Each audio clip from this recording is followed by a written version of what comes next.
ഞാനിപ്പോൾ ശിരൂരിൽ നിന്ന് വരികയാണ്. എൻ്റെ ബ്രദേഴ്സും ഞാനും കൂടി അവിടെ നിന്ന് വരികയാണ്. നമ്മളെ പണികൾ ചെയ്ത് കഴിഞ്ഞ് അസാധ്യമായ ഒരു കാര്യം നമ്മൾ സാധിച്ചു. കാരണം കിട്ടൂലെന്ന് പല കോണിൽ നിന്നും പറഞ്ഞിനും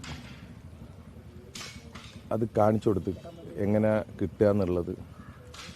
ഇന്നിപ്പോൾ നേരം വൈകിയും കൊണ്ട് നിൽക്കുകയാണ്. അവൻ്റെ ശരീരം പുറത്തെത്തിയിട്ടും തിരിച്ചു എത്താൻ വൈകിയും കൊണ്ട് നിൽക്കുകയാണ്. അത് ഇനിയും ചിലപ്പം ഒരു ദിവസം കൂടി ചിലപ്പം വൈകിയെന്ന് വരും.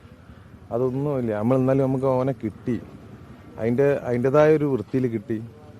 ചില സമയത്ത് ഞാൻ വൈകാരികമായിട്ട് പെരുമാറിയിട്ടുണ്ടാവും. അത് ഒരു സാധാരണക്കാരൻ്റെ എന്താ പറയുക, ഒരു വിഷമമായിട്ട് കണ്ടാൽ മതി. ഇപ്പം ഞാൻ വരാൻ കാരണം എന്താ പറഞ്ഞു കഴിഞ്ഞാൽ, ഇതിപ്പം നമ്മളെ ഫാമിലിയാണിത്.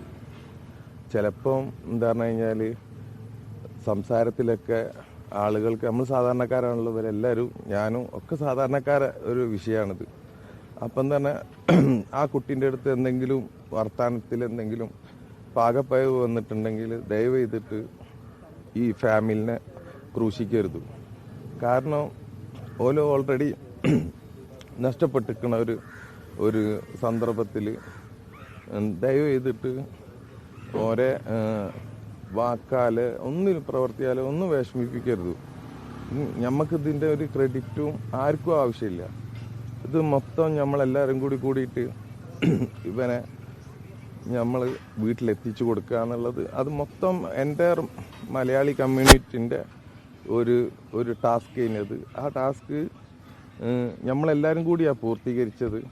ഇനി അങ്ങോട്ടും ഇങ്ങോട്ടും എന്താ പറഞ്ഞു കഴിഞ്ഞാൽ മാറി നിന്ന് നമ്മൾ ആരെയും കുറ്റപ്പെടുത്തരുത്. സാധാരണക്കാരാണ്. പല സംസാരങ്ങളിൽ പല പാകപ്പയവും വരും. അതിലെ ആളുകളെ വിട്ടുപോകും. അതൊന്നും നമുക്കാർക്കും, ഞാൻ ആ വീട്ടിലെ അംഗമല്ലേ, അപ്പം എൻ്റെ പേര് പറയണമെന്ന് ഒരാവശ്യമില്ല കേട്ടോ. പിന്നെ ഇതൊരു ക്രെഡിറ്റിനും വേണ്ടി ആരും ചെയ്യണമല്ലോ. അപ്പം ദയവ് ചെയ്തിട്ട് സോഷ്യൽ മീഡിയയിൽ ആരും ഒന്നും പറയരുത്. ഓരോ യൂട്യൂബേഴ്സ്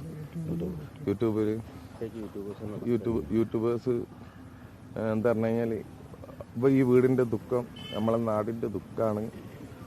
അത് കേരളത്തിൻ്റെ ദുഃഖമാണ്. കേരളത്തിൻ്റെ മോനാണ് അർജുന്. ഓനെ ചേർത്ത് പിടിക്കുക. എനിക്ക് ഭയങ്കര ഫീൽ ചെയ്ത്, അതെ, ഭയങ്കര വിഷമമുണ്ട്. നമ്മളെന്താ പറഞ്ഞു കഴിഞ്ഞാൽ ഇതിൽ ജാതി മതം കലർത്തരുത് എപ്പോഴും പറയണതാണ്. എന്താണ്, ഇത് സാധാരണക്കാരുടെ വിജയം. അത് ആ രൂപത്തിൽ എല്ലാവരും കൂടെ നിന്ന് സപ്പോർട്ട് ചെയ്ത് കൊടുക്കുക. ഞാൻ ഇനി അവിടെ നിൽക്കേണ്ട ആവശ്യമില്ല. കാരണം അവനെ കിട്ടിക്കഴിഞ്ഞ്. പിന്നെ ജഗന്നാഥൻ്റെയും ലോകേഷിൻ്റെയും ഫാമിലിക്ക് തെരച്ചിൽ നിന്ന് പോകുന്നത് നിൽക്കൂല എന്നുള്ള ഒരു ഗ്യാരണ്ടി തന്നിക്കണ്. ഇനി 5 ദിവസം കൂടി തിരയാന്നുള്ള, അത് കഴിഞ്ഞിട്ടും കിട്ടിയില്ലെങ്കിൽ ഓരോ സർട്ടിഫിക്കറ്റിന് ഓഫീസിൽ ഓരോ ഓഫീസിൽ കയറി ഇറങ്ങാനുള്ള ഒരു ഗതി ആ പെൺകുട്ടികൾക്ക് ഉണ്ടാക്കരുത് എന്നുള്ള ഒരു ഉറപ്പുമേലാണ് നമ്മൾ തിരിച്ചു പോകുന്നത്. എൻ്റെ കുട്ടികൾക്ക് സുഖമില്ല, അപ്പം അതും നോക്കണം. എനിക്ക് ആ ഒരു രംഗം കാണുമ്പം ഗംഗാവലിപ്പുഴ കുത്തി ഒഴുകണ ഒരു സമയമാണ് ജൂലൈ 16, 17, 18 ആ സമയത്ത് പുഴയിലേക്കാണ് ഈ വണ്ടി പോയതെങ്കിൽ എന്തായാലും തീർച്ചയായിട്ടും പിന്നെ ജീവനോട് ഉണ്ടാവൂല എന്നുള്ളൊരു ഉറപ്പുണ്ടായിരുന്നു. പക്ഷെ അത് എവിടെയെന്നുള്ളത് ഇനി ഒരു കൺഫ്യൂഷന്. ഒരു വിദഗ്ധന്മാരുടെ ഒരു സാന്നിധ്യം കുറവാണ്. ഭയങ്കര ലാഗിങ് ആണ് കർണാടക. മനുഷ്യൻ്റെ വില ഉണ്ടാവില്ല മനുഷ്യന്മാർക്ക് അവിടെ. ആ നാട് നമ്മൾ കുറേ മാറ്റിയെടുത്തിക്കണ് ഈ ഒരു വിഷയത്തിലൂടെ.